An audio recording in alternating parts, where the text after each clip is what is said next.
Easy Friday. Welcome aboard the AM show for another day. It's Friday, and of course, it's the last day before D-Day, Election Day. Well, let's start our conversation this morning with Election 2020. There's an explanation of the basic electoral rules, and we're going to be having a conversation on the do's and don'ts of the 2020 presidential and parliamentary elections. You don't want to miss that one. Our own in-house lawyer, ace lawyer, I should say, Samson Lade Anyanene, will be joining us on that one. But more coming your way this morning.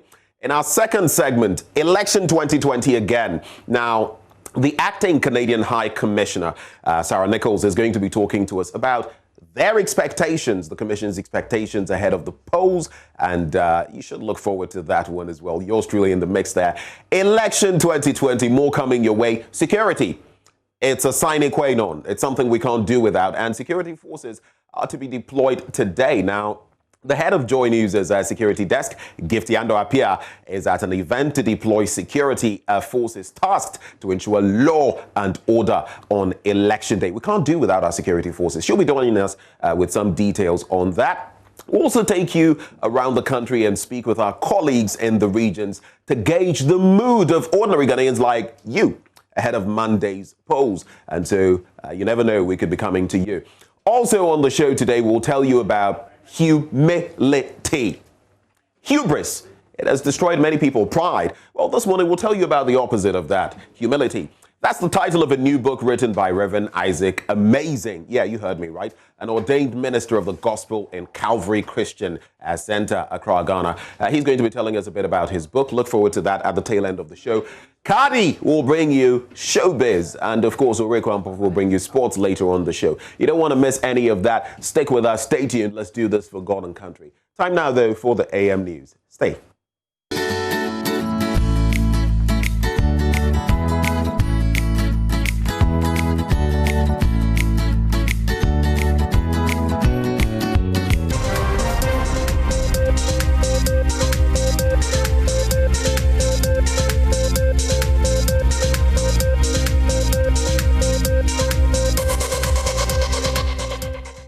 We've got 3 days to the presidential and parliamentary general elections. Hello there. Welcome to the AM News.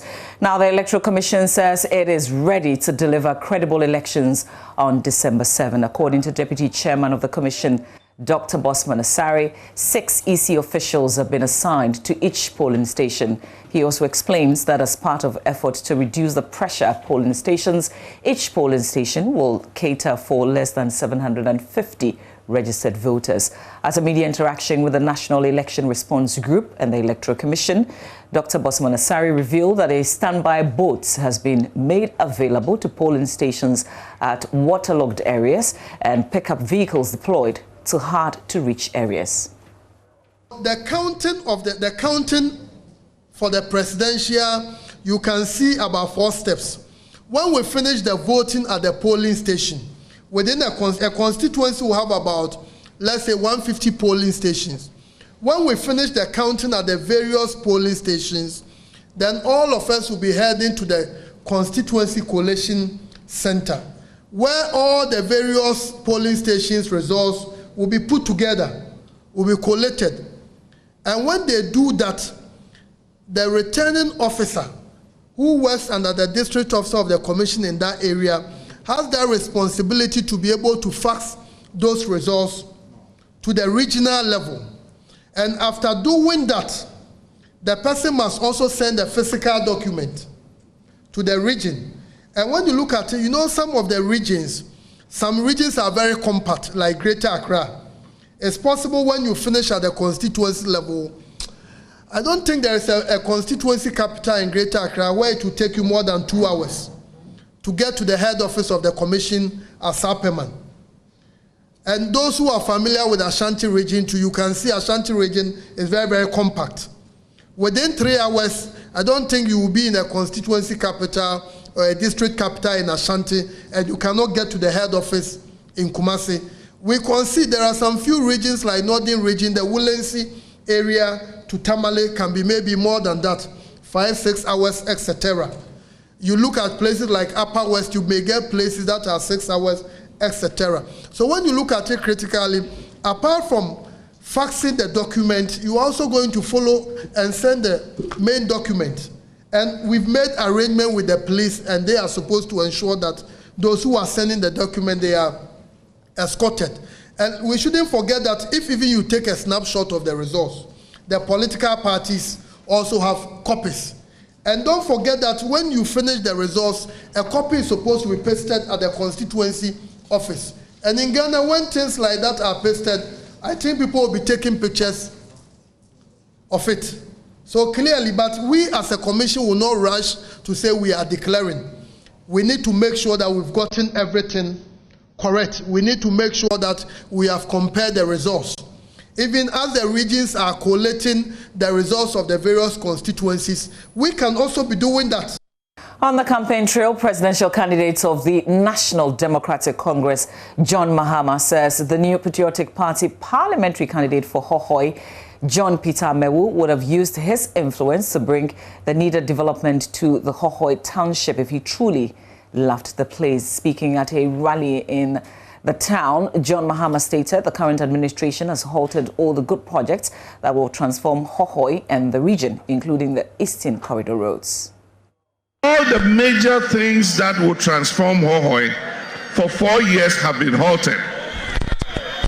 The Eastern Corridor road project. Hohoe is going to be a major commercial stop on the Eastern Corridor. It is going to promote economic activity in Hohoe, and everybody in Hohoe will feel the benefit of that road, because every vehicle coming down the Eastern Corridor will make a stop in Hohoe to either buy something to eat, to drink some coffee, to refresh themselves, to rest before they continue their journey. That will stimulate economic activity in Hohoe. NDC was working on this road. We awarded the Jansikan stretch to have a Turolida. We didn't finish before we left office. One would have thought that for a government and a person who wants to be go to parliament on the wings of the people of Hohoe, as a leading minister in this government, he would have used his influence to let this government continue the Eastern Corridor road. He's not been able to do so.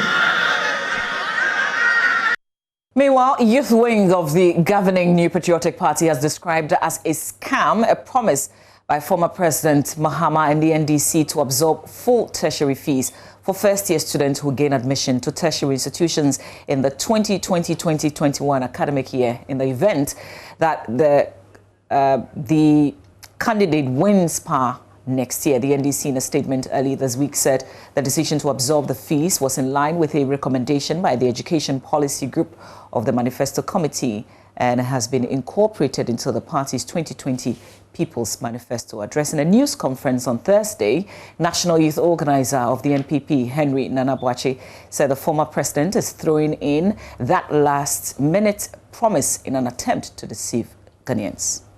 Candidate Mahama on October 1st, 2018, when he was campaigning to be the flag bearer of the NDC again, just 2018, reiterated his aversion to free SHS, stating that it will undergo a review because to him it is unthinkable to spend a whopping 2 billion Ghana cedis on free SHS. And he said this to the students of University of Cape Coast, I remember very well, and that it is seriously constricting government's budget. Number 4, Mr. Mahama on November 25th, 2017, stated that the Lala and the Sakawa free SHS will fail. The then Minister of Education, Lee Okran, on 10 September 2012 also said the free SHS can only be possible in the year 2032. In his own estimation, 20 years time. We can go on and on. A lot of attacks from the NDC. Indeed, they orchestrated over 46 radio and television adverts. And your election headquarters is also in association with Cowbell, away from the campaign trail. President Akufo-Addo is asking the United Nations General Assembly to ensure an equitable access to the COVID-19 vaccine, especially to developing countries, so that the vulnerable are not left out. A vaccine made by U.S. pharmaceutical giant Pfizer shows a 95% effectiveness in preventing infections, even in older adults, with no serious safety concerns. Speaking on behalf of the President at the 31st special session in response to the COVID-19 pandemic, Foreign Affairs Minister Shirley Ayokoboche also advocated for debt release for countries struggling to contain the disease due to financial constraints. Welcomes efforts by the G20 countries in providing debt service relief to the poorest countries, including some ECOWAS member states. Mr. President, let me use this platform and this meeting to urge the international financial and development institutions to support the interventions of government in addressing the negative economic impact of the pandemic. The recovery will obviously be long-term and will require concessional financing and appropriate credit facilities to enable most of our countries emerge out of this global health crisis in a strong and stable state. This special session is being held on the back of positive news regarding the development of effective vaccines to curb further infections. While the world remains optimistic of the efficacy of the vaccines, we must ensure equitable access to the vaccines, particularly for developing countries. We must also act to ensure that developing countries are not constrained by the cost of the vaccines, which may deprive a huge portion of the world's population the fundamental right to healthcare. I therefore join previous speakers in calling for the fair distribution of the vaccines. And that's it for the news, the AM News. We've got plenty of news. Just log on to myjoyonline.com. We'll come back and do the newspaper review. But first, we've got Friends of Music Africa, Accra, Kumasi, and Cape Coast, and they've converged here. They are advocating for peace ahead of Monday's polls. I'll leave you so you can enjoy some music from Friends of Music Africa. Enjoy.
What Oman Ghana, Kenya, Ekosui, Oman Ghana, Kenya, Ekosui, Abatano, Oman Ghana, Kenya, Ekosui, Shai corruption, sing, and the treasures, sing, for yeah, and the treasures, sing,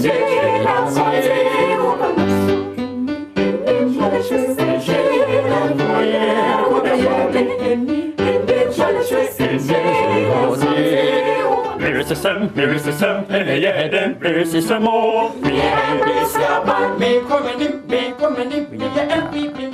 Bring hands up a sun. Oh, you see, people in Pona, what a child, and a straight. Oh, you see, people in Pona, what a child, and a straight. Oh, you see, people in Pona, what a child, and a straight. Oh, you see, people in Pona, what a child, and a straight.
I'm not supposed to be directing them this morning, but I've taken on that responsibility. Friends of Music Africa, ladies and gentlemen.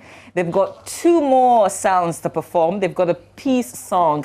And I am happy to announce that as we also celebrate our 25 years, they've been kind enough to do something for us. So we'll hear the 2.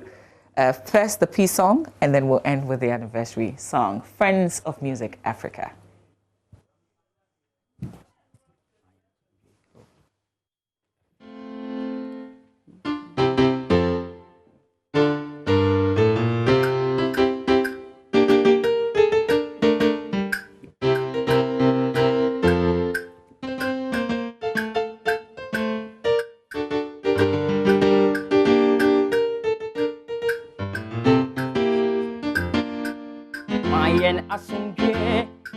Oman yimu Riso maya wawaja patia Odie jayen Mayen hasum die Ya bravo imu If we say, oh yeah, young papa, yes, way and off papa. We say, oh yeah, young papa, yes, way and off papa. Maye asumpe, oh mani mo, nyamie. So mani yawa japa dia unje jaye. Oh maye asumpe, yabra boy mo. Young papa, and off papa, yes, we say, young papa, yes, assumpie, my assumpie, oh, man, Christo, man, you are with your party, oh, my assumpie, we say, oh, yeah, young papa, and off papa, yes, we say. Oh yeah, Yahweh, Yahweh. Oh yes, we Yahweh. Oh Yahweh,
So we gave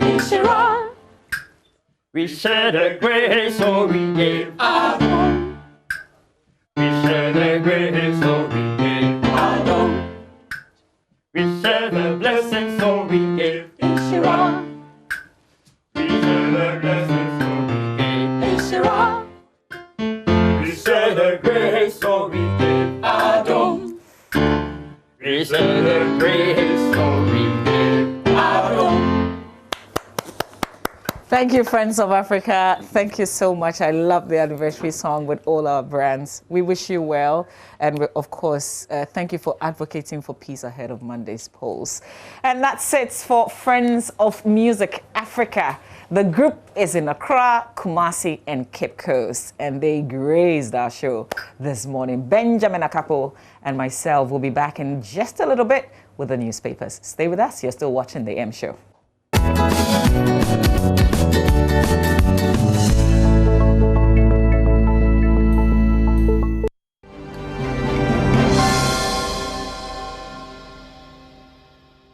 Well, welcome aboard. It's 3 days to election 2020, and this is the news review segment of the AM show. Mamavi. Yeah, thanks to Friends of Africa, the group that decided to bless us with their voices this morning. Fantastic singing, I should say. Advocating for peace and doing that 25th anniversary song for us here at the Multimedia Group. So yeah, Ben, now we pay attention to the newspapers. I have the Ghanaian Times, the Daily Dispatch, Daily Guide, Public Press. Yep. For my end, the Daily Graphic, the Finder, the Ghanaian Publisher, the Catalyst, and the Ghanaian Observer. Let's find out what the papers are saying this morning. So let's start with the Daily Graphic, and we're just going to give you snippets of what the papers are saying. Now, no party branded face mask at polling centers. The EC is insisting on that. And it says, of course, you're not supposed to go to, the polling center or where you're going to vote, the voting center, with any party-branded material. So that is something to take stock of. And it encourages that you wear your mask from home, of course, because between home and getting yourself transported to that center, you could get infected. But lawyer Martin Kwebu has suggested that maybe they could assist in that way. Akufo-Addo Mahama commit to peace today. These have been happening since 2012, and there's going to be that commitment again between, the current president and the immediate past president. Domelevo to account for $4,020 imprest. GES posts 18,000 newly trained teachers. And then the Supreme Court speaks. Former MPs have no pension, and Zoom Lion can't be surcharged. The first one having to do with members of parliament seeking pensions, and the second one with the Auditor General's surcharge of Zoom Lion. That's one I know you're interested in, Mama V. So maybe as you get into the Ghanaian Times, you'll take a look at that as well. On the back page, work begins on Sunyani water supply and rehabilitation project. And looking at that number crunch, some 6 billion Ghana cedis to achieve the Water for All agenda by 2030. That's it with the Daily Graphic. Let's do the Ghanaian Times. Front page, former MPs not entitled to pension, Supreme Court rules. And this is sharply at the opposite ends of what the Chinwe Hesse Committee had recommended. This is some 40 MPs who went to court and wanted the court to allow them to get those monies as their pension. But the court said, no, that's not the intention of the Constitution. Auditor General can't surcharge Zoom Lion. So yesterday, the courts also made a decision on this issue of the surcharging Zoom Lion of this figure, 184 million Ghana cedis by the Auditor General back in 2018. The court says that no, it doesn't have the legal right to do that. Ghana will not disappoint, Ayoko Bochi assures international community. And also, group threatens electoral violence, police chase members. So they actually posted the activities on social media, I think on Facebook to be specific. Now the police is looking out for them. And they say what they've exhibited in the video with gunshots and all of that amount to vigilantism and some other, things that constitute crime. So details of that on page 3 in the Ghanaian Times newspaper today. If you look at the center spread of the paper, apart from what's on the front page, there's Yerebi Chief's elders pledge support to Mahama, and then vote for continuity in development. President Akufo-Addo is telling the people of the eastern region, I think. Okay, and then Monday declared public holiday. There's a bit of an explanation as to why the president or the kind of powers that he has. That's why he's able to change the holiday from today. Or if you haven't gotten over it yet and you're still at home, today is not a holiday. So hopefully you know there's work. Monday is the holiday. On the back page, 2 assemblies support PWDs and 36 field epidemiologists and courses. Okay, that's it. Why the smile on your face? Because I was just hoping that I... And then the word hit you, eh? Yes. Are you? Don't ask me to go over it. Okay. But sorry if you thought today was a holiday. Sorry to burst your bubble like that. Yeah, Bejima. The final newspaper, Mahama incoherent on education policies. Ghanaians must reject him at the polls. That's according to the MPP. We're poised to provide relevant support to SMEs. That's according to the MD of CBG, the Consolidated Bank Ghana. Election 2020, peeping through Nana Akufo-Addo's track record and biography. That's on page 8 if you care to check it out. Auditor General has no powers to search our Zoom line. That's according to the Supreme Court. This one I just wanted to highlight. Ni Boche Laye II denies involvement in alleged land fraud case. And the first paragraph says, the Nungwa man, Jasiche, Ni Boche Laye II, has debunked claims of his involvement in any fraudulent land deal. In a press release signed by him, he indicated the 59-minute video from an unknown foreign media outlet circulating on social media about the fraudulent land deal was untrue. Important because it appears Ghanaians, and if you know anything about the laws and, you know, how land is owned, distributed, passed on, and all of that, you know how interesting that situation is here. And people often say that Ghanaian, all of it has been sold out, taken away. And so these matters, very important. But that's it with the Finder newspaper. All right, let's do the Daily Dispatch. And there's a picture on the front page that I would love you to see. Okay, and it's good that it's coming before Monday. You see that pretty shortly. Is the top. This is the Daily Dispatch. Where is the picture? No. So right to the, is it the right corner? No, I think we're displaying the wrong paper. So we'll come back with the right one. This is what I want to show you. Maybe the camera can zoom in. Yes, the right, top right corner. Exactly. Can we do this? Okay, we'll try and come back and I'll tell you, but let me just run you through what's on the front page. So MPP must target 75% Ashanti votes to win, according to Benefsin. We know they're targeting 70%, right? Yep. But he says they must target 75% to win. But this is it. The reason I want to show you this. See, look at the way they're smiling. Look at the way they're almost haggling, aren't they? And here's what they're saying. And I'm talking about President Akufo-Addo and former President John Mahama. They're saying, peace win. Ghana first, make peace win. Despite our differences, we still have a responsibility of upholding and defending the good name of Ghana. Hallelujah, everybody. So help us God. So help us God. I kind of love it. Okay, Supreme Court rules on extra pension for 40 former MPs. And there's a justice of the Supreme Court who retired, who delivered this verdict. The last one that we will see him do, I'm talking about Justice Sule Badegbe.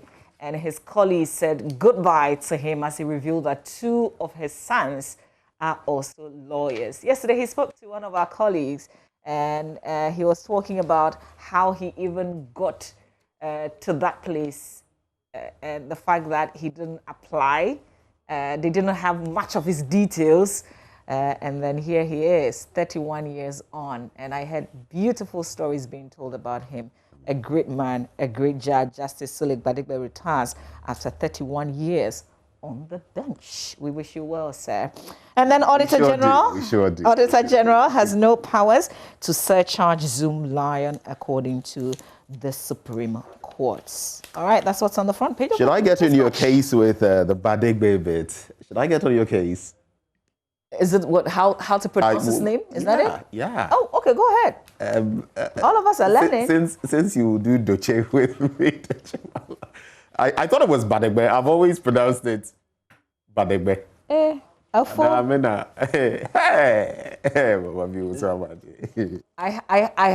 I can't come and keep myself. I haven't murdered the name, if that's what you're saying. The Ghanaian publisher this morning says, vote boom boom, not for Moravi, not yet, for Akufo-Addo for more development chief of staff. And Akufo-Addo has never taken a bribe. That's according to Opon Kroma. Let me quickly do the catalyst. NDC's Fanina policy, Fanina, you say, take all. Good news for tertiary students. Fanina. Government fights Rawlings family, and then NDC to IGP. We are aware, this got me worried, we are aware of plans to give police uniforms to NPP vigilante groups. I mean, that's the latest development I've seen on this. And I keep getting, concerned about such statements being put out there. Factual or otherwise, this does not bode well. We are aware. Well, we need. So here's the thing: we know that a lot of stuff will come out. Some will be fake news, but what we need the right agencies to do will also to be on standby and respond accordingly. Right. You can't just assume that, oh, they are lying or it's not true and just leave it there. You need to speak to the people so that they're hearing from you. And the actions of these people should be so transparent, Absolutely. So that, I mean, even when someone is trying to tag you with some of these things, it will be clear that the person is not. So NDC says to the IGP, we are aware of plans to give police uniforms to people who are not policemen. Okay, what do you have, NDC? As evidence. Exactly. IGP, come out. What they're saying is not true. This is what they're bringing, and this is, like the IGP came out recently to debunk a bit. So about, you can say something, but quickly come out whether or not it's true and tell the people so that we can also have something to report. Real quick daily guide front page vote MPP. We're winning big. Akufo-Addo says Zoom Lion floors Auditor General at Supreme Court. Mahama behind fake tip according to minister. And I'm just reading the headlines. For details, you can grab these papers and read. The public press front page says, I never came to lie. Akufo-Addo reassures. Mahama attacks IGP. Brian Champon walks NPP to victory. Basically, that will be it with the newspapers that we have. On myjoyonline.com, you have plenty of stories. But that's where we have to end the review. Make way for sports. Owe Kampofor has got plenty of that coming out shortly here on our show.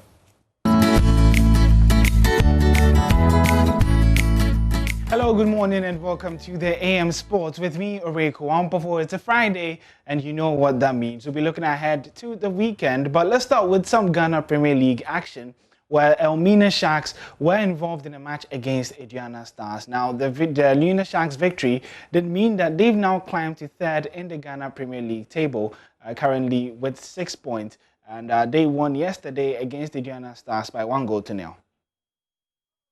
By a few. Lovely curling ball by Norbert. Chance for a goal. Missed by a few inches. Than any other person, and he said play must continue there. So it's going to be a debatable decision there from the perspective of Elmina Sharks. Corner kick, a very poorly taken one, but the ball goes straight into the net. Very poorly taken.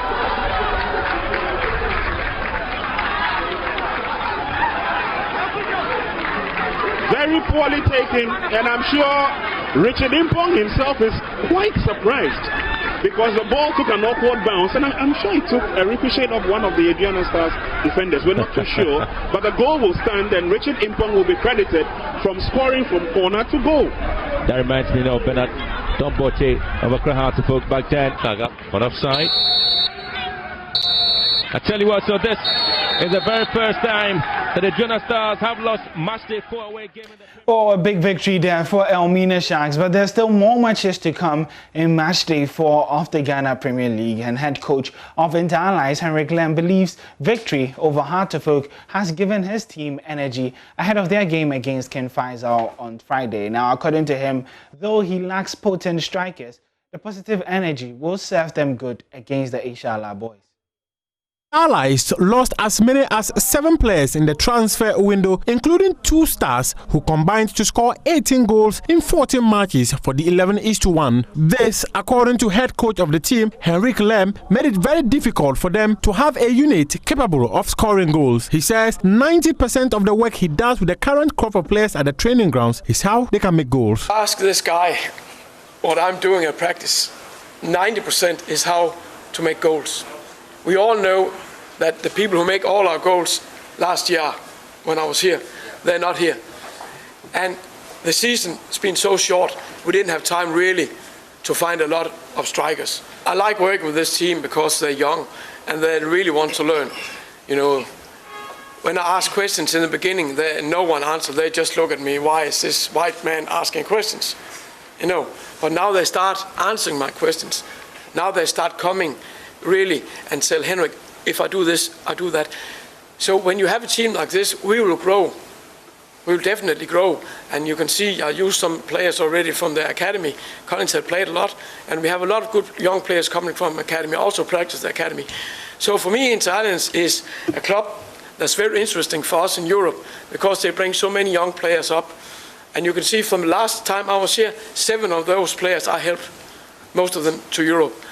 So, of course, when we send so many players to Europe, it takes time to build a new team. The 11-1 will face Ken Faisal on March 4 of the ongoing Ghana Premier League season. Henrik believes the last victory over Accra House of Oak is an energizer for his boys ahead of that fixture.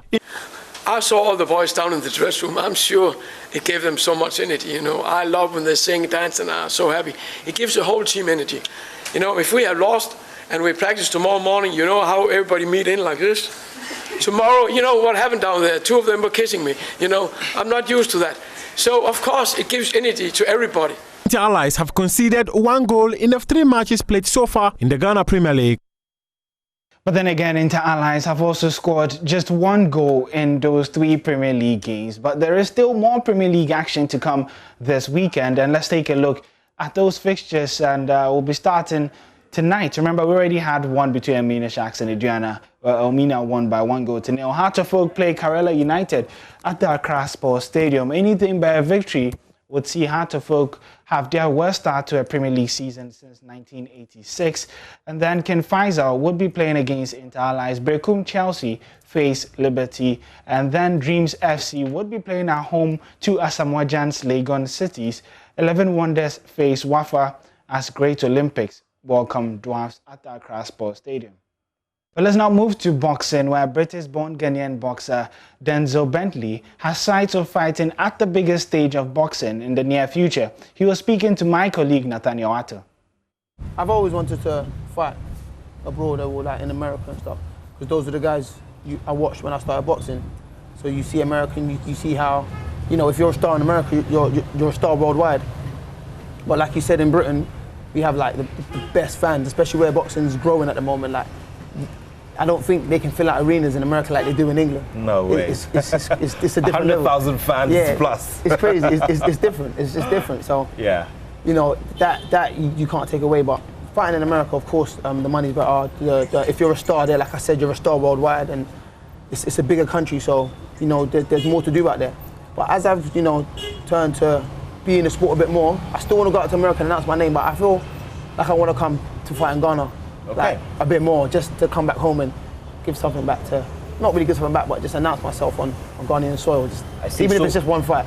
Okay, so you'd want to probably, work with one of the promoters here, collaborate and get something going. Yeah, 100%. You know, like obviously I aspire to be at the top. So when I win my world title, I'd love to have a defense over here in Ghana, and maybe a few young Ghanaian boys that are working their way into the boxing game on the undercards and stuff. But those are future plans, future ideas. But to announce myself in the States, that would be great.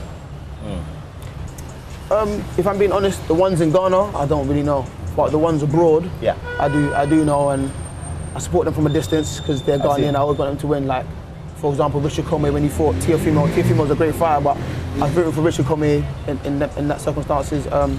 Isaac Dogbo, he was doing very well in the States also. I saw he had a few fights back home, which made me feel like I can do it too. Joshua Boatsi, very good fighter, and I know he comes back here a lot to do things. So like a lot of the Ghanaians that are, abroad, whether in the States or in the UK, I follow. Well, that's how we'll be wrapping up the sports here. You can get some more sports stories on My Joy Online /sports, or then you can follow the Joy Sports team at Joy Sports GH on Facebook, Instagram, and Twitter. My name is Oreko Ampofo. Do have a fantastic weekend. I'll be back on Monday to bring you everything that happened in the weekend during, concerning sports. But till we meet then, it's bye-bye for now, and the AM show continues right after this.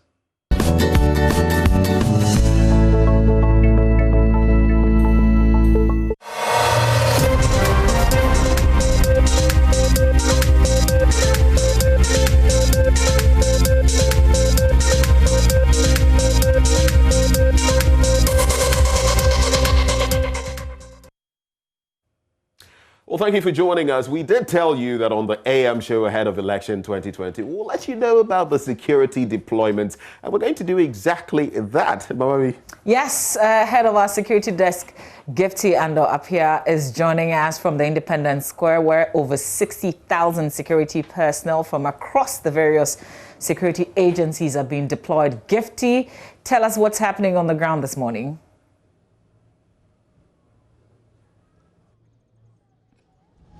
Well, Mamavi, we missed out a little bit on the sounds and the drama that you'd usually have when security operatives like this meet.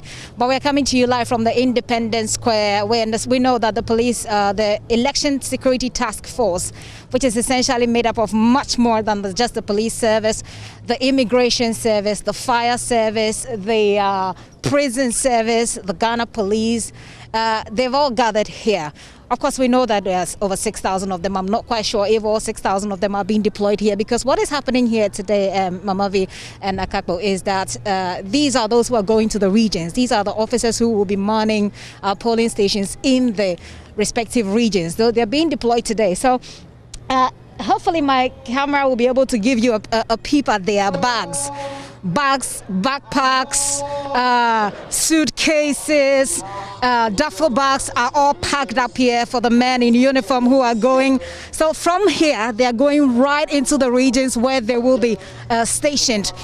I don't know the number of people we have here at the moment, but we'll have Sheila Abeye Bachman, who speaks for who is the Director of Public Affairs for the Police Service, explain that to us shortly. What is happening right now, by the way, is an address to all of them before they go. The person you're hearing speak right now is the Director of Operations, Dr. Garba. We can hear him briefly as he addresses the team here, and I'll come back to you if we do have the time. To start the preparatory arrangement for our movement to the various regions.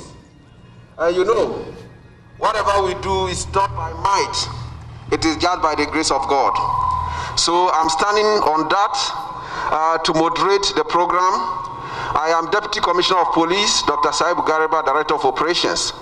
Before we proceed, I will invite the Chaplain General of the Ghana Police Service to start the process, and after that we'll hand over to the PRO of the Ghana Police Service and her colleagues from the agencies to also move the process. So I am humbled to invite the Chaplain General and his team to take over the process. Osofo, thank you, sir. Thank you very much, Director of Operations. We are here this morning as chaplains of the Ghana Police Service, representing all chaplains of the security services of our motherland, Ghana. We are here to entrust all of you into the hands of the Almighty God, that you have a very peaceful operation, and God will bless our nation, Ghana, with peaceful elections.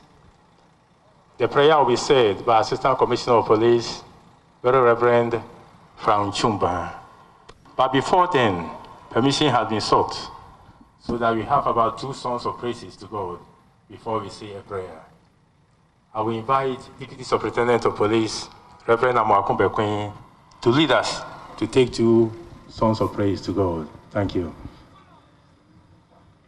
Ajuma juma nyami ajuma yeda.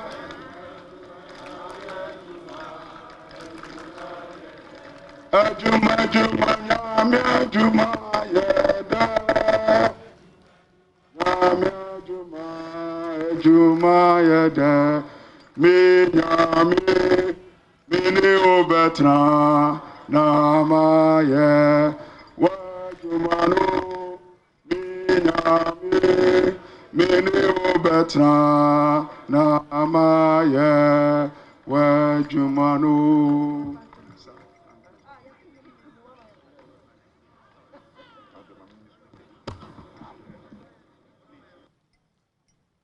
Please let us bow our heads and share a word of prayer. Our Lord and our God, we want to appreciate and thank you so much for this day and also for our lives. We thank you for the personnel gathered here this very morning, ready to serve Mother Ghana, ready to serve and make sure that there's peace. We are so grateful to you, Lord, even for the lives of these personnel gathered here. We commit their lives into your hands. They go out into the field as peace officers to make sure that everything is under control. We commit their lives into your hands, Lord. Even as they make this journey, we pray that, Lord, you carry them on your wings safely to their various locations. Protect them and grant them strength, fortitude of mind, and also grace that they will be able to accomplish the task for which they are being sent out. Be with them and protect their homes even as they leave here. Be with them and guide them. Let every incident that is bound to happen, Lord, even to these men and women of the various services, Lord, we pray that you take them out of that safely. And when they have accomplished the task, we pray that, Lord, you bring them home safely. Grant them your mercy and let your favor walk with them as they move out and come back home. We thank you and bless your name, and we commit them into the hands of the Almighty. We ask this through Christ Jesus, our Lord and our Savior. Amen. Thank you. We will now take the Islamic prayer to be said by Superintendent of Police Imam Hussein Abdul Rahim Hussein. Thank you. Let us pray. In the name of Allah, the most gracious, the most merciful. Allah, we thank you for the gift of life. We thank you for making it possible for us to gather this morning. Allah, we ask you on this our journey for goodness and piety and for works that are pleasing to you. Allah, lighten this journey for us and make its distance easy for us. Allah, you are our companion on the road and the one in whose care we leave our family. Allah, we seek refuge in you from this journey's hardship and from the wicked sides in store and from finding our family and property in misfortune upon returning. Alhamdulillahi Rabbil Alameen. Ar-Rahman Ar-Rahim Maliki Yawmiddin. Iyaka na'budu wa iyaka nasta'in. Ihdina sirata al-mustaqim. Sirata al-lazina an'amta alayhim. غير المغضوب عليهم ولا الضالين. Thank you. We wish you all safe journey and peaceful operations. Amen. Sir, we are grateful.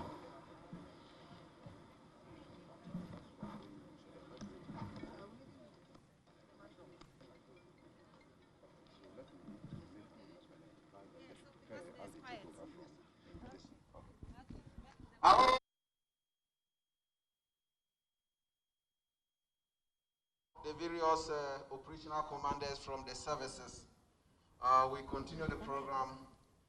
Today's deployment is going to be pushed and executed by an integrated team. That is the subcommittee that has been working on deployment. DCOP Vance Garba, I've seen him walking towards this area. So I think that is their job. So they must come and take over. But before that, before they take over, the PRO, they will agree and see how they will proceed. So without wasting time, I think I'll invite DCOP Vance Garba and the team to move the deployment processes forward. But before they organize themselves, let me invite the PR to do some small jobs. So on this note, Superintendent Freeman Tete, after that, you hand over to the subcommittee on deployment, and then we move on. Thank you very much.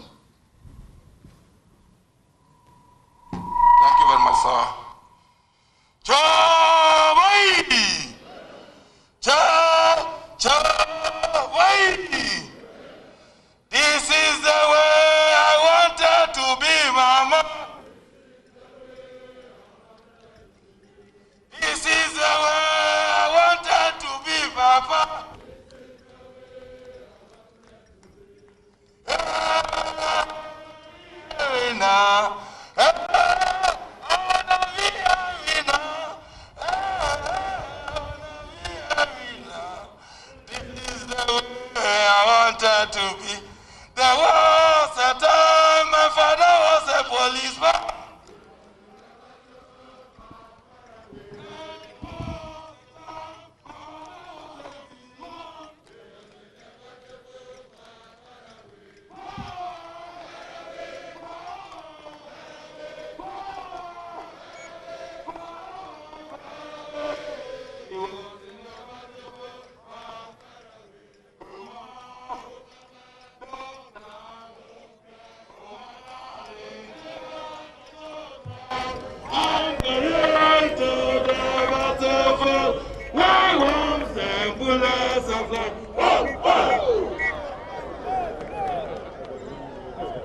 Thank you, thank you. This is a very fantastic young man to move all of us. Anyway, all this information is contained in the aid memoir.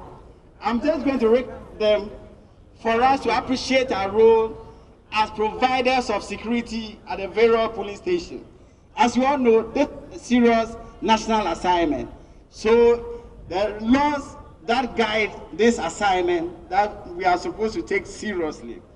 First of all, on Sunday, we are to visit police stations in order to familiarize ourselves with our areas of operation. So on Sunday, which is a day to the election, we are all entreated to familiarize ourselves with our assigned police stations. Yes. Secondly, we must attend all deployment briefings and pay attention to every instruction given. Let's attend all deployment. This is the first of this kind. When we get to our various destinations for another level of deployment, it is better and advisable that we attend deployment briefings. We need to understand the culture of the place. All those things will be given to us, all this information.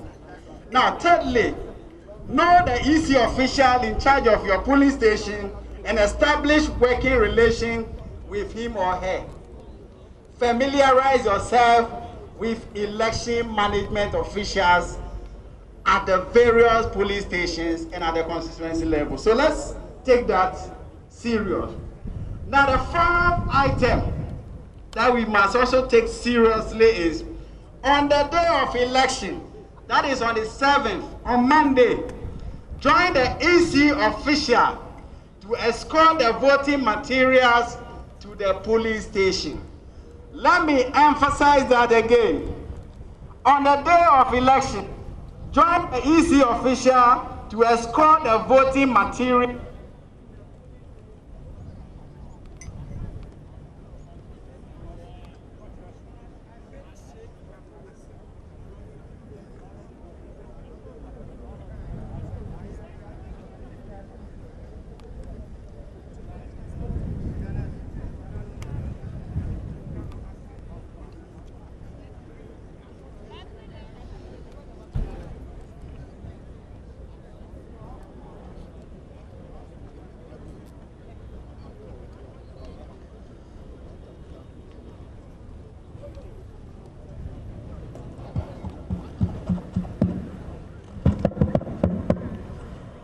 Thank you.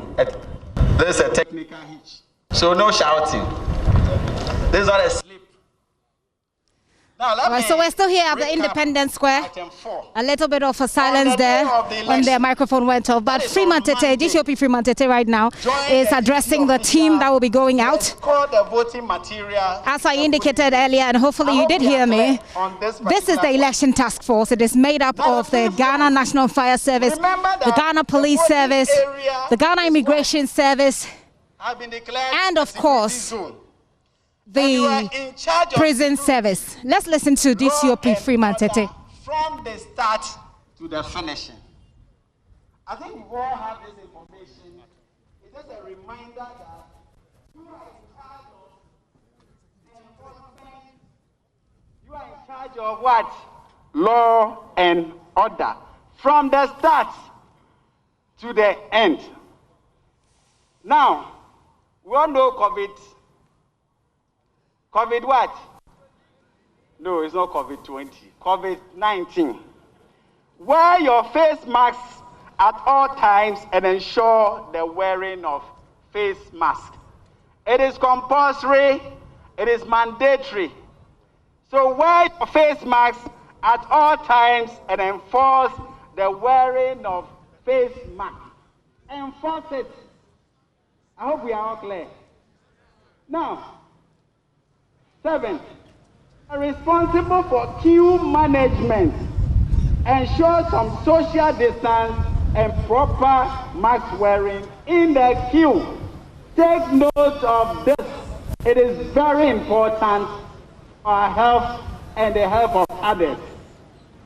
8, do not take part in the actual administration of the election. Checking voter ID card is not what? Checking voter ID card is not what? Our duty. Let me go through that again based on past experience. Do not take part in the actual administration of the election. Checking voter ID card is not what? It's not our job. It's a job for which people? EC officials. Now, 9, be alert while on duty. Do not use your mobile phone or electronic device for social media monitoring or any other purpose. That is somebody else's duty. If I'm you on that day, until there's a need for you to use your phone for emergency calls, do not get closer to your phone. I hope we are all clear about that. We must all be vigilant, attentive, and duty conscious. Now, number 10, know the contact of your immediate commander and call sign contact numbers of patrol team assigned to your area and alert them immediately you notice an unusual occurrence. For example, when a non-uniformed person or suspicious security personnel come to the police station with what? A weapon. Let me go through that again because of weapon. Know the contact of your immediate commander and call sign stroke contact numbers of patrol teams assigned to your area and alert them immediately you notice an unusual occurrence. For example, when a non-uniform person or suspicious security personnel come to the polling station with what? With a weapon.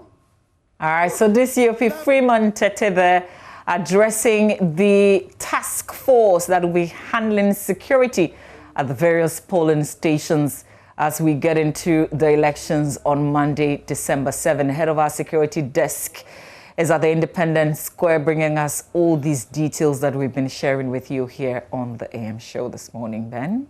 Well, very interesting, catching up with those drills and all of that. They're ready. Our men and women are ready to actually, ensure that this is a smooth process, things go well. And that is what we're all looking for in the end. And you heard some of what was being told to them. You don't have to do this. You have no business doing this, no business doing that. Stick to what you're supposed to be doing, at whatever station where you've been placed and, do that.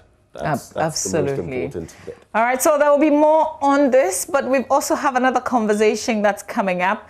Is private legal practitioner Samson Ladi Ayenini explaining some of the rules governing our electoral processes in a way that will give you a clearer understanding as you go out on Monday to vote. Samson, your vote is your secret. Mm-hmm. But people vote and take shots of the ballots. What's the position of the law? The starting point is the Constitution in Article 49, which says that your vote should be by a secret ballot. Now, I do not know why anybody wants to take a picture of their vote. And like the Bible commands us, all things may be lawful, but not all the things that are lawful are expedient or are beneficial. So we must apply wisdom and not do what is not expedient or beneficial. Nonetheless, beyond the Constitution, we have the mother election laws in Ghana, and that is the Representation of the People's Law. In the Representation of the People's Law, it requires the Electoral Commission or the states and its officers that organize an election to take the steps necessary to help you, the voter, to protect the secrecy of your votes. Therefore, it prohibits disclosure of the vote in section 24. But that prohibition is so that nobody should compel you to disclose your votes, particularly in proceedings in which the elections are being questioned or challenged. Nobody can compel you to disclose who you voted for. Now, beyond that, it provides also in section 31, secrecy of the vote, requirement of secrecy of the vote.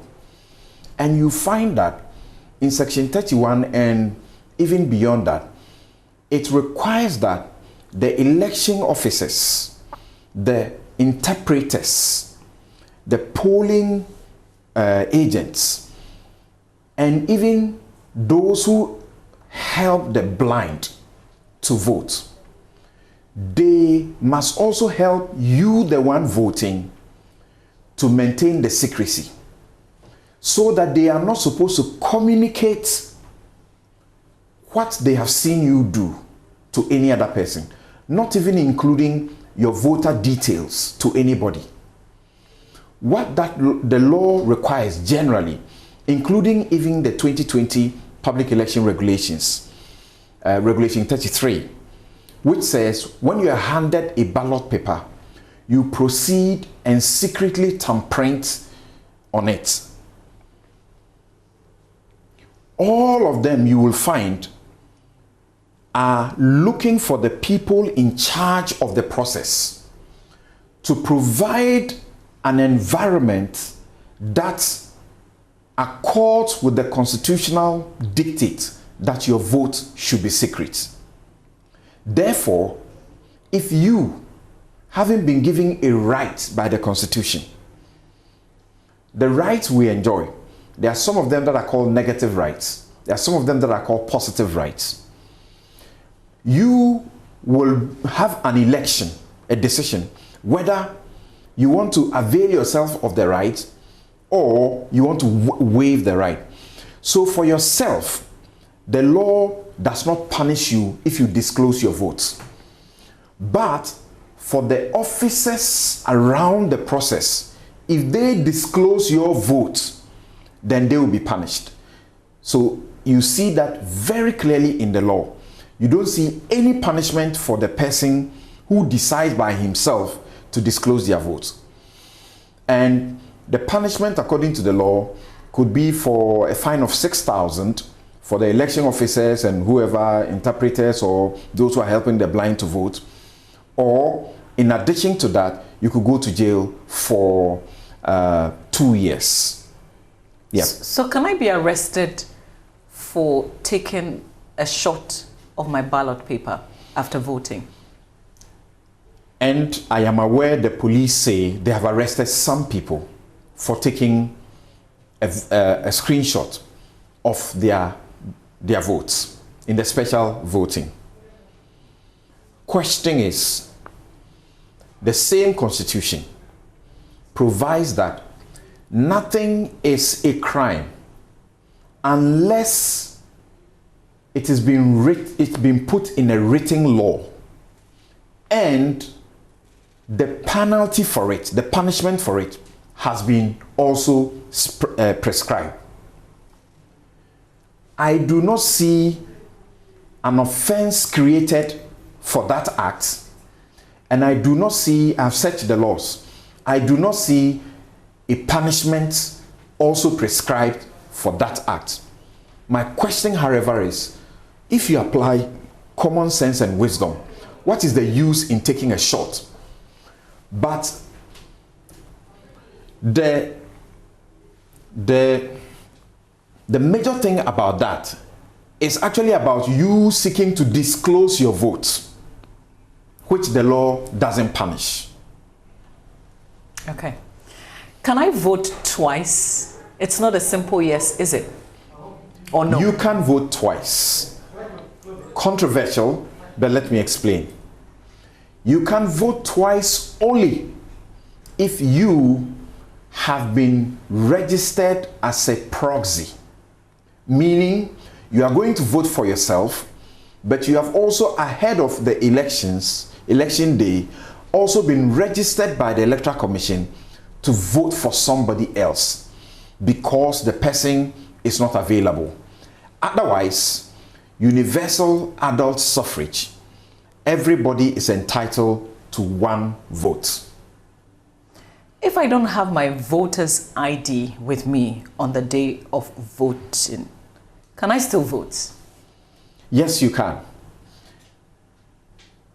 Your voter ID is to assist for you to be verified so that we can say, yes, that is you. But we have a system, and as confirmed by the Electoral Commission, that allows what is known as manual verification. For as long as your name has entered the register, you should be able to vote. Can I outsmart the system even though I know I'm not a registered voter and still show up and get the opportunity to vote? By the mother election law, which is the representation of the people law, if you vote pretending to be someone you are not, maybe the person is dead, the person could even be alive. If you did that, you will be committing the offense of personation. So if you have not availed yourself for the registration, your name is not on the register, just end it there.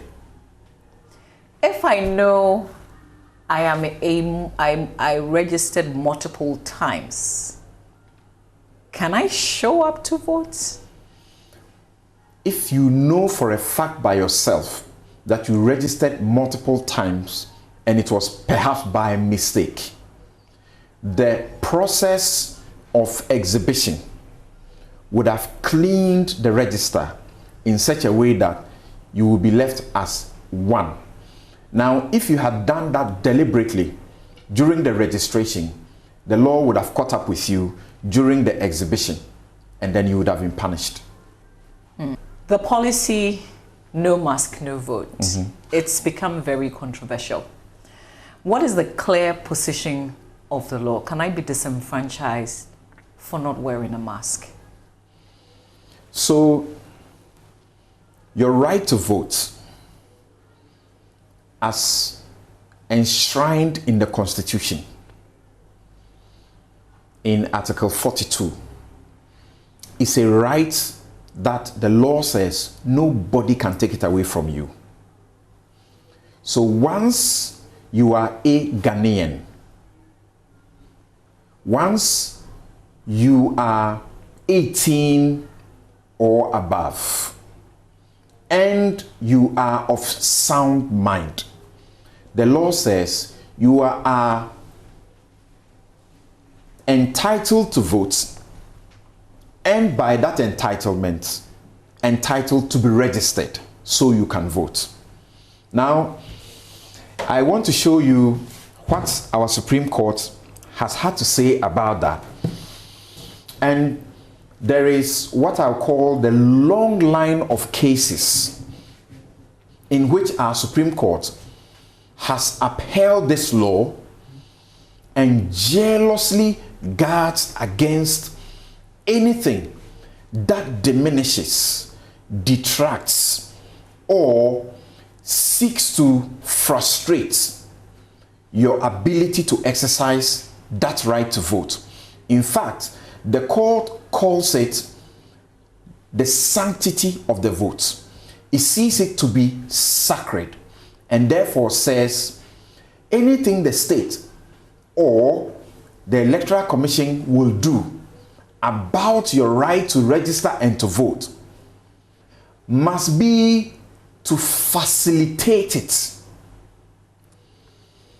And the Supreme Court in one of the cases used the expression must, quote, give life to that right. Anything that tries to take away that life will be unconstitutional. And this is how the court put it. And in Abu Ramadan and Evans Nemako versus Electoral Commission, the Supreme Court said, and I'm reading from the Supreme Court of Ghana Law Report 2013-2014, Volume 2, and they said, the exercise of this right of voting is therefore indispensable in the enhancement of the democratic process and cannot be denied in the absence of a constitutional provision to that effect. Unless this constitution says you can be denied the right, the Supreme Court says you cannot be denied that right. No law, any law that says you can be denied it must be the Constitution. That's what the court just said. Now remember that in some other countries, like in Australia, it's not everybody who is entitled to the vote. Like people who have been convicted for crimes and are serving jail terms. But to let you know the importance that Ghana puts to this, in one case, Ahuma Okansi, the Supreme Court held that people on remand in prison, people who have been convicted, condemned in the prisons, are entitled to vote. How can a mask prevent me from voting? How can COVID prevent me from voting? In that case, the Attorney General had actually argued that if you're a criminal convicted and you are serving your term, we should punish you as a state so that you don't enjoy the right to vote. The court said no. Until the Constitution has taken that right away from you, nobody, not even the court, can take it away from you. So, in a long line of cases, in Ransford, France, the court protected one person's vote. There's a number of them. And we have had our Supreme Court actually halt an entire district assembly elections just because somebody's capacity was in danger. Ability of somebody to participate was in danger. What am I saying? Because of COVID, which has been declared as a public health crisis by the world, as a pandemic, and Ghana, through various constitutional executive instruments, we have said it is so. Then we empowered our president by passing the Imposition of Restrictions Act. And by that act, we empowered the president that any time he got advice how the virus is behaving, he should, without recourse to Parliament, issue an executive instrument to guide us. The president has issued an executive instrument that says, do not move out of your home and get into the public space without wearing a mask. First, it says face mask, face shield, or any face covering. 3. Which means once you are moving into the public space, you must wear any of these. If you are not wearing, you are committing an offense, which is punishable by least 12,000 and maximum 60,000, or you could go to prison for 5 years, you could go to prison for 10 years. But guess what? The Electoral Commission is not the enforcer of criminal law in this country. The enforcer of the criminal law is the police. So the EC has the right to say you should wear your mask. But by the law, which I have read to you, it does not have the right to prevent you from voting. So it can say, go get a mask. But it cannot say, you will not be allowed to vote because you came here and they use the temperature gun on you and the people around take the view that you have COVID. Anything it has to do must facilitate your right to vote. That nobody can take it away from you. And that's why it's very simple, no brainer. We should have masks. There are people who genuinely can't afford. You know, initially I took this for granted until I encountered somebody. I was driving and I stopped and asked somebody during the time when we're having the lockdown and all. The person told me that the whole day, what he had made hawking around was 4 Ghana cedis, and that day was almost a good day. So there can be days when he will get nothing. What that means is that there are people who genuinely can't afford a mask. They may be in the minority, but to comply with the Constitution and the Supreme Court dictates, we must do things that will facilitate the people's ability to exercise the right and not to take it away from them. And the simplest way is to get the mask there. We got the mask when we're registering to distribute to people. Why can't we give it when we are voting, which is the second and ultimate step for registering? The political parties are going around organizing the super spreader events. Thousands of people gather together. They are protecting themselves, but the people who gather are not protected. Do they go there and arrest them? Do they go there and force them and say, because you are not wearing a mask, you not do this? So let's stop it. And I think the parties too can also innovate and get the mask and supply to the people when they come to vote and they don't have one. The High Court has been designated to do reviews. What happens on a holiday when we're holding an election and you need to run to the courts? Right. So as we know the history of this country, when the need arises, there is provision for the courts to work. When the need arises, there's provision for the courts to work.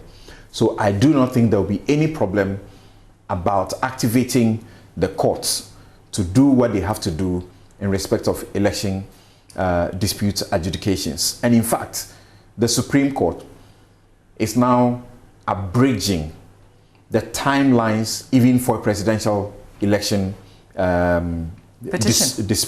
petition, right? You have 21 days within which to file it. They say they are seeing how they can cut it down to 7 days, even though that is a constitutional provision and it's difficult to deal with.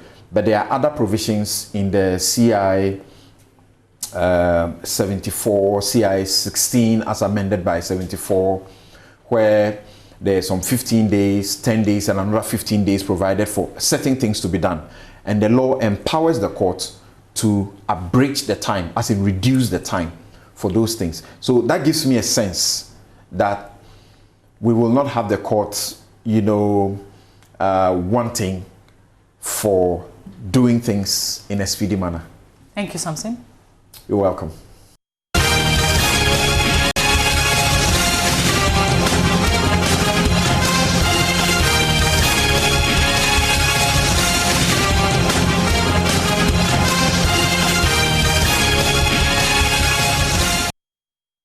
Welcome back, and that was a very insightful conversation there between Samson Ladi and Yenene, giving us the legal dimensions that we need to take stock of ahead of election 2020. But right now, we veer into another very germane, conversation, very relevant at this point in time. We had a discourse with the acting High Commissioner of the Canadian High Commission to Ghana. I'm talking about Sarah Nichols, and we're discoursing. In fact, it was an interaction between the two of us, between her and me, and we're discoursing on inclusive governance, inclusive democracy, women's empowerment, women in governance, and of course, election 2020 and what the expectations are ahead of that. Do catch the interview now on the AM show. In Canada, both languages, English and French, are spoken. I'd like to say bonjour. Merci et bienvenue. Merci beaucoup. Right, so it's been quite an experience, I'm sure, your tenure here. How long have you been in Ghana? I've been in Ghana for a year. A year already? Yeah, and 2 more to go. So right. Yes. And now you're acting High Commissioner. I'm acting now. How long have you been in this acting capacity? Almost a year, and I hope you'll come back when we have a full-fledged High Commissioner to interview them and get to know them as well. Who knows? I mean, I could be coming back to speak to you. We'll see. Right. So let's delve into Ghana-Canada relations. Sure. And it's been long-standing. We've been at this for a pretty long time. I was, before this interview, information about how long the roots go. 114 years, 1906, missionaries coming to Ghana and all of that, and 60 years of cooperative work. Now, what can you say about the current state of Ghana-Canada relations? Where exactly do we find ourselves? Well, you're very right that our relations go back a long, long time. Our international cooperation program that we established here in Ghana was the first we established globally. So the ties are strong and long-standing. Our development assistance was the core and the anchor for many years. We spend upwards of $50 million a year investing in improving agriculture, health, education, gender equality here in Ghana. But it's interesting, as the time has gone, we're seeing deepening of trade and investment ties, strengthening of our peacekeeping and defense ties. But the thing that's at the heart of it is there's really strong people-to-people ties. I can't travel far here in Ghana without meeting someone who has schooled in Montreal or has family in Toronto. So it's the people that keep us grounded, and I'm sure that will be the theme going forward. Now, on the back of that long-standing relationship, one of the things that come to mind when you think of Canada is that stable, democratic, history that you have. Now, you've been here for quite a while. When it comes to democratic practice in Ghana, there are matters that we're going to delve into, but what is the picture you see in terms of Ghana's trajectory of democratic practice? Well, Ghana has been a beacon of democracy for the region, and I don't see that changing. In our upcoming electoral process that's going to be rolling out in the coming days, I'm sure will solidify that place. Fair, transparent, inclusive elections are that foundation of democracy, and that's our shared principle across Canada-Ghana ties. We hold those values true to heart on both sides. Right, and maybe a lot we can learn from Canada as well. Well, bilateral relations, a lot you can learn from us too. But when it comes to the specific issue of democratic practice, recently your premier was re-elected, Justin Trudeau, and all of that. Looking at goings on across the world, even just, should I say, south of you, the United States, and what we've seen there, what would you say are some of the lessons we can pick from Canada's experience, democratically speaking? Well, our focus here in Ghana and globally is inclusive governance. And, thinking of our experience here in Ghana, there has been a long history of women's participation in political process. There are strong activists at the community level that are making sure that people's voices are heard. And, sadly, only 13% of parliamentarians here in Ghana are women. And there's many reasons for that, and I think it's fair that in the 16 days of activism, which is happening right now, that reasons of harassment and bullying and focus on everything except the ideas are what comes into play to prevent women from engaging in political process. So for us, this is not unique to Ghana, it happens in Canada as well. Right. And what we have focused on as a mission and as a team here is to really make sure that we're supporting citizen engagement so that people are informed and they feel safe to engage in the political process. So you're targeting the people as far as this aspect is concerned, but how much more do we have to do from the governance standpoint, from the leadership standpoint? Because no matter what the people do, even if women are making themselves available to get into high office and contribute their quota, it would take some level of engagement from the powers that be as well to make room, to make it accessible for them to participate. So what more do you feel we can do on that higher level to sort of bring about this dream that we have, that we share? Well, we're seeing it at the highest levels, call for peaceful process.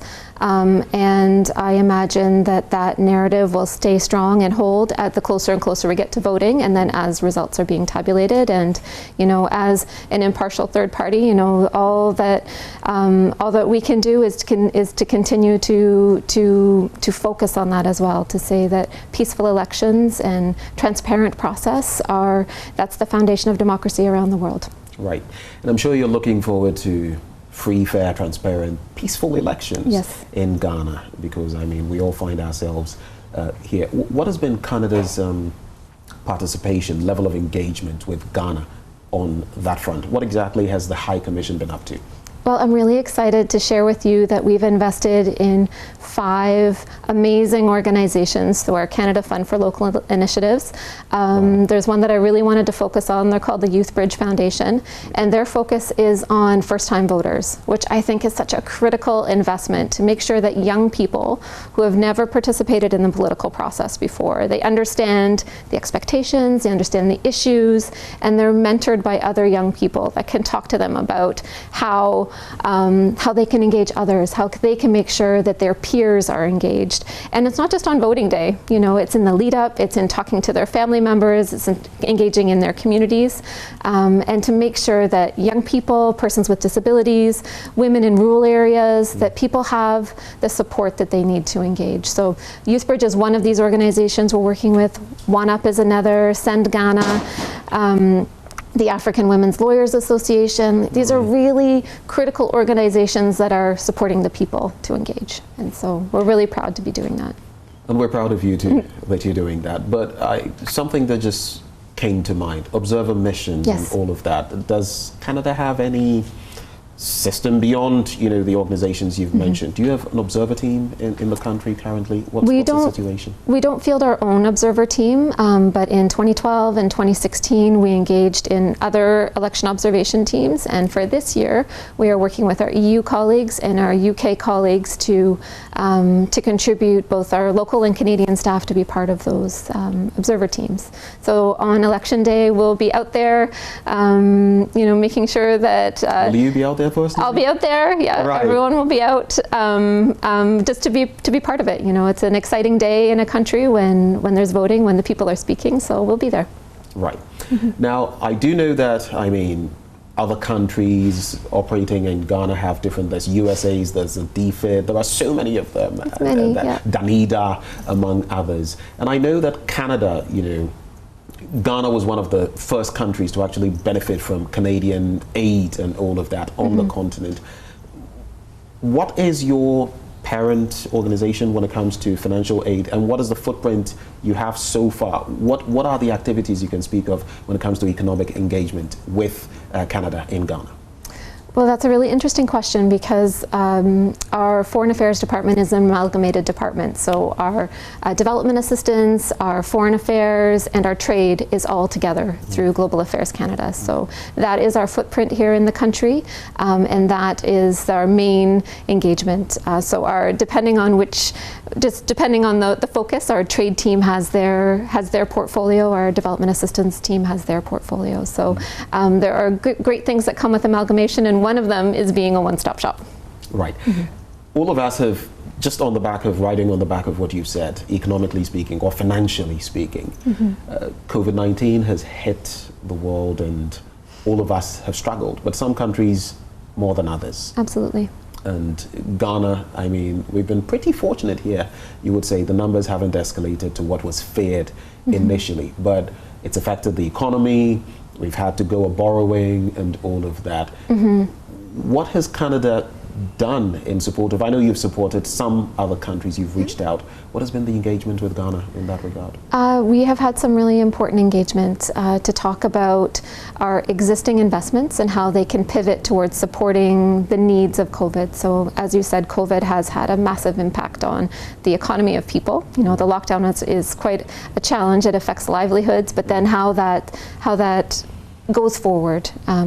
And so our existing initiatives have pivoted to be more supportive of health needs and economic needs. I know there's been discussions at the G20 level about global response and how to affect change in a way that makes sure that everyone has equitable access to vaccines. I should mention that Canada has contributed $220 million to the COVAX facility, which is run through Gavi, the Vaccine Alliance. And the commitment there is to make sure that everyone has access to the vaccine when it's or vaccines when they come. It seems like there's some that are coming as they come, but to make sure that it's fair across the board and that people get what they need. So that investment from Canada is really critical in my mind because it levels the playing field, and it's not first past the post. It makes sure everybody gets what they need. Speaking of leveling the playing field, I mean, obviously immense contributions you're making when it comes to COVID and aiding other countries also get out of the doldrums, so to speak. But I also know that Canada, you know, gets involved in what has to do with the poor, the vulnerable, and all of that. You have regional programs, some of them security focused, poverty focused, and all of that. Let's just segue briefly into that aspect. Currently, what would be the activities that the High Commission is engaging in on that specific front? Do you have any programs currently being rolled out in that area? We have numerous investments that go across the continent through our multilateral partners, through the Global Partnership for Education, making sure that every child has access to basic education, through the Global Fund for HIV, TB, and malaria, to make sure that the health needs of those that are facing those three diseases, eradication of polio on the continent, ensuring the vaccine access, as I mentioned. So our multilateral investments are rich and long-standing.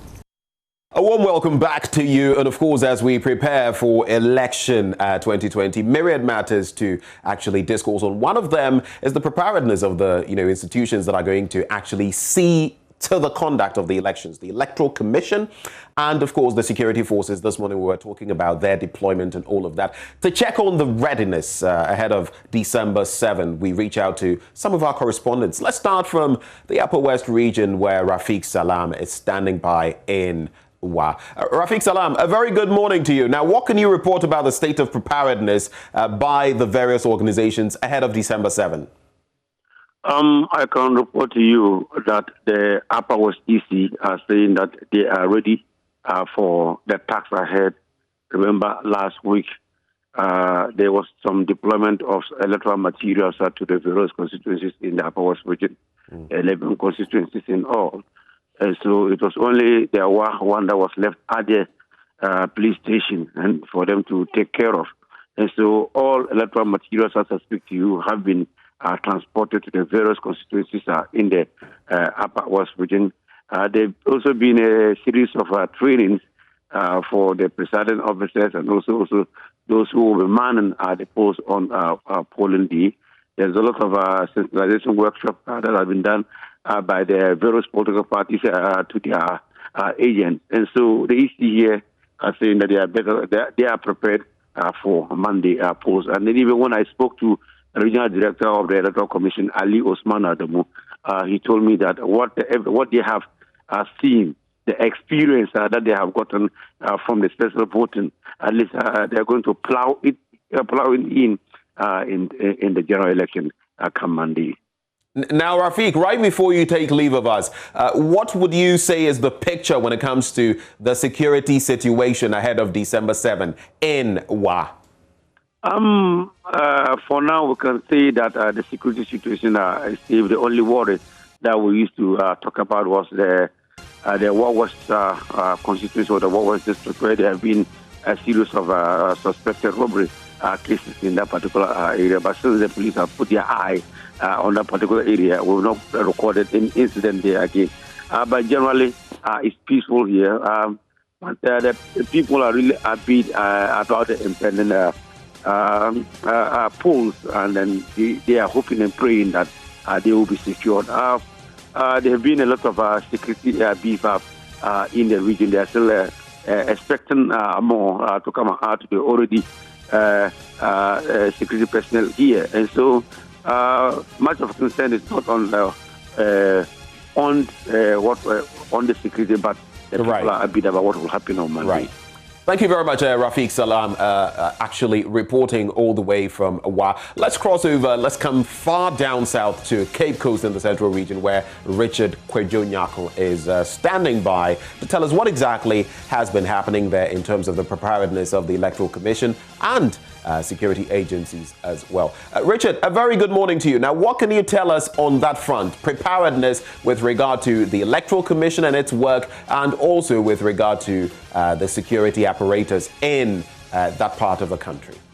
Also, I've been engaging the Electoral Commission in the Central Region. Regional Director of the Electoral Commission, Madam Philomena Etusei, indicates that everything has been put in place. The materials were dispatched last week, and it seems all the major actors in there are fully satisfied. All the complaints that they launched with them, they have dealt with all the complaints, and so everything is on course, and they have taken the cue from the special voting exercise, and they feel that how the special voting exercise went, and then the satisfaction expressed by both political parties, the political parties and the other political parties as well, we are confident that come Monday, everything will be smooth sailing.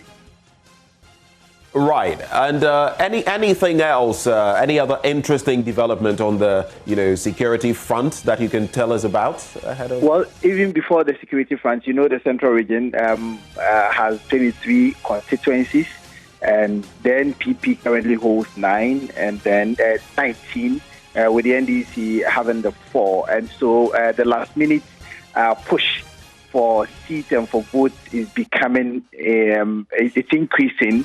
The NDC vice presidential candidate who comes from the region is in the region, has been in the region for the past 4 days. Yesterday, the NDC held a town hall meeting here, all in their efforts to show up their vote. And so a lot is happening in the Central Region as far as the political terrain is concerned. Back to security, the regional police commander, who is the head in terms of the election security, has assured that everything has been dealt with.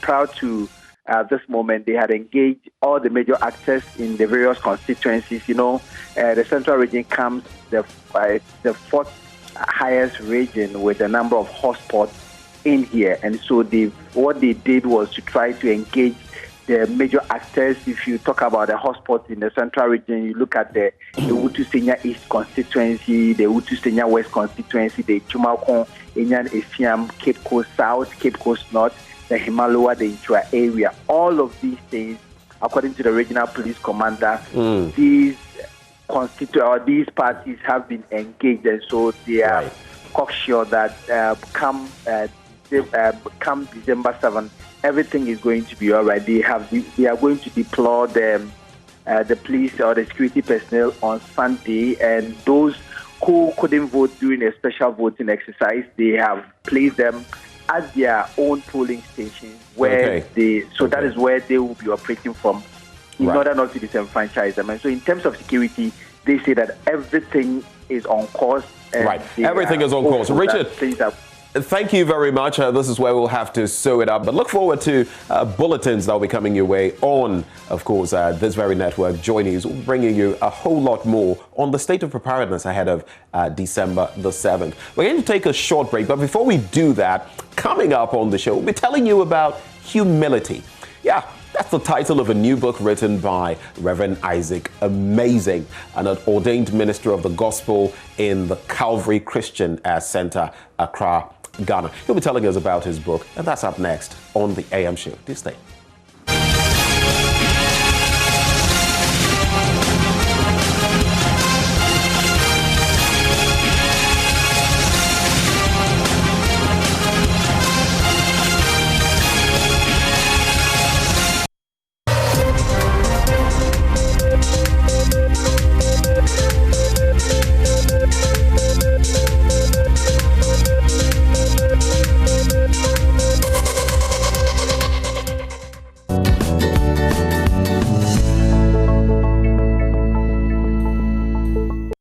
Well, thank you very much for joining us. And of course, a very important virtue we're talking about this morning, humility. Reverend Isaac Amazing, ordained minister of the gospel at the Calvary Christian Center, Accra, joins us for this discussion. Reverend Amazing, it's an amazing morning, isn't it? Thank you for joining us. And of course, we're going to be delving into your book shortly. But let's start from here. How long did it take you to pen this book? Well, during the lockdown, I didn't have anything to do. I was with family, and I had the inspiration to start writing. Before then, some encounters have already gone on that I have, prepared myself for it. So when I felt the Lord leading me to write the book, I just, started, and then I didn't put pen to paper, but hand to laptop. Right. Sure. Now humility. Sure. I mean, quite a subject to dissect, because all of us struggle with moments of pride and the rest. Why humility? Humility is extremely important, because without it, God can't use you. And even without it, even organizations will drop you off. Sometimes very, very talented people are thrown away just because they have a bad attitude. So if you don't have humility, even nobody likes you. Even proud people hate proud people. The only people who can stand proud people are humble people, because they take their time to handle you. Though you are proud, they make sure they get along with you. But proud people, they just don't want to see proud people. And I've just forgotten the specific biblical verse, but even it is said, it is written in the Bible that God resists the proud. Yes. So it's quite a bit of a caution there for all of us. If everybody is resisting you, God can help you. Right. But what happens if God himself is resisting you? Who can save you then? Who will save you? So it's very important that we humble ourselves so that God will lift us up, rather than becoming proud for God himself to start resisting us. How would you define, in your own, your mind, how would you define humility? Humility, before I tell you about what humility is, I would like to tell you about what it is not. Most of the time, people see people who are constantly bowing and, they greet nicely and everything. They see them to be humble because they are always bowing. Whatever you say, they just follow. But that can be sycophancy, actually. Sure. Bootlicking. It can be hypocrisy. Because within themselves, they know they don't like it, but they are flowing because of maybe what they can get from you and all that. Now, when we talk about humility, the first foundation of humility is devotion, acknowledgement of God and devotion to him. You must first realize that you are a human being. You didn't create yourself. You didn't drop from space. Somebody created you, nurtured you, and brought you this far. So you must be able to acknowledge God, your maker, then submit yourself to him. That is the only foundation upon which true humility is built. Now, obviously, we must all grab copies of the book, read and dissect all of the matters you bring to bear when it comes to humility. Yes. And it's also said that pride goes before a fall. So there's a lot that we need to digest when it comes to the subject of humility. Yes. If I asked you to pinpoint within this book that you've written some of the key, crucial points, maybe one or two. We don't want to sell out everything. We want people to grab copies. On humility and how to arrive at being humble. Okay. What would be those points that you'd pick up? Okay, the first thing I'll talk about, as I said, is first to acknowledge your maker and then be devoted to him. Humility in itself, it is not just, an attitude you put up, but it's a spirit. It is a certain virtue that God impacts into you. So if you acknowledge your maker, he will grant you the grace to become humble. But without acknowledging him, it will be difficult for you to be humble. Number two, I have about 10 or 9 of them. But number two is for us to, esteem others better than we do to ourselves. And the Bible says that too. Sure. If give preference to others. Yes. For example, nobody is better than you. White, black, whatever, no human being on earth is better than you. All humans are the same, equal. But when it comes to respect for others, when it comes to, you know, serving others, you must prefer others above yourself. For example, if I know you are not above me, but I treat you as though you are above me, I treat you well, better than even I treat myself, and you also do the same thing to me, it becomes very difficult for me to look down on you. True. Or to tell you down. True. Or to put you down. True. Because I honor you and respect you because you are God's creation. So the two things I will say is that one should devote themselves to the Lord, give them their lives to Christ, then also regard other people, serve other people, help other people more than even you do to yourself. You know, what you're saying feeds right into the golden rule, right? Yes. Love of God and love of neighbor. And if you love God, you will not harm your neighbor. Like the word of God also says, you cannot claim to love God whom you've not seen. Good. And hate your neighbor whom you have seen. So this book, when is it going to be launched? Where and where can we grab copies? Good.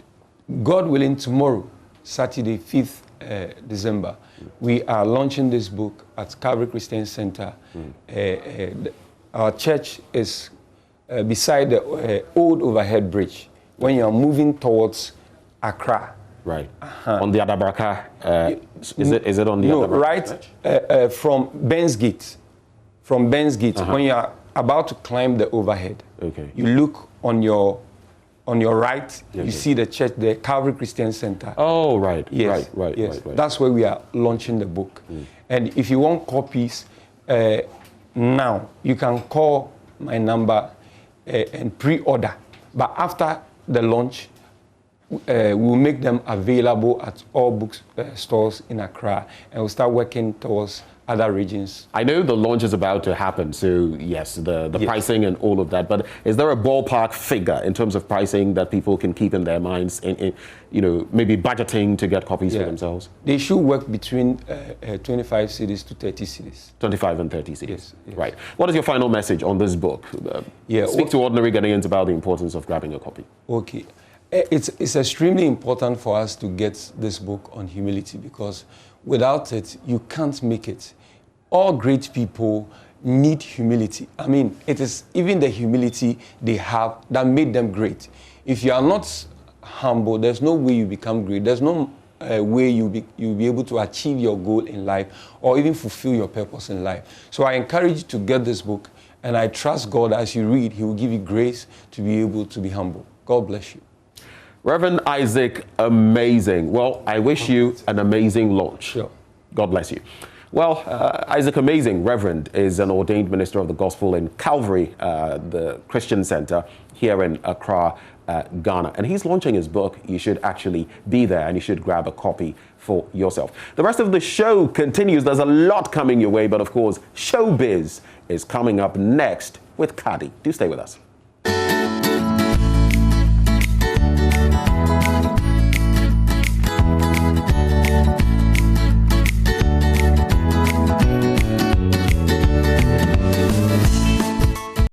Good morning. You're welcome to the Showbiz segment right here on the AM show. My name is Kadi. Now let's talk about Afrofusion musician Jackie as she speaks on her latest EP, Seed. Says she decided not to feature any other artist on her maiden EP because she wants fans to focus on her ability in music. There's more in this interview. The Seed EP is 5 songs with no features. It was dropped 3 months ago and is supposed to introduce myself as an artist, introduce my sound properly to the listener and then to the fans as well. Okay, so because that was my first project, as in my first collection of songs, I just felt why not do it with just me so that people would understand the pace I'm following, or people understand the kind of music that I'm able to do. Yeah. So tell us about the songs on the EP. Okay, so there are 5 songs. The first one is Joy and Happiness. Then there's Forever, Vacation, Wine, and The Journey. 2 out of the 5, they have videos on YouTube. That is Forever and then The Journey. So those 2 songs have videos out on YouTube. You can check the songs in all the music stores, from Apple Music, SoundCloud, Audiomack, YouTube. You can get all the songs in all the stores. Tell us about Forever. Okay, so Forever is a love song. just as I mentioned, there's a video of that on YouTube. It's a song that I wrote imagining myself in love with someone in the future. So it's a song that is supposed to make you feel loved, supposed to make you miss a loved one, and then it's also a wedding song as well. So you could play it at your wedding. Okay, so does it mean you are in love or you're hoping to fall in love in the future? Yeah, in the future, not now, in the future. So this was me just prophesying into my future love life. What influence does your father's music have on your type of music? Okay, growing up, I used to listen to music a lot because my dad used to play music every time. So he's the reason I fell in love with music. He's the reason why music is a part of me. And so his influence started from the very beginning and up till now, because I still listen to his songs, and then his way of writing is also actually very good. Does he help you in writing in songs? No, so far he actually hasn't, but if I should go to him and be like, Daddy, I have a song and I need you to help me write it, he's going to be down for it. Now, away from that, a Wendy Williams biopic is on the way, and Lifetime has released the official trailer. Now, in this report, TV host and executive producer Wendy Williams speaks on the film and why she included her marital issues. That's all we have for Showbiz for this morning. But remember, there's more Showbiz at midday with Becky. My name is Kadi. Well, I thought we were going to be doing some dance moves right there, but hey, it's a Friday, and you see us, we're taking it all easy. Just enjoy yourself, enjoy the weekend. But don't you forget, we are your election HQ, so look forward to the best of information about the elections right here. You enjoy.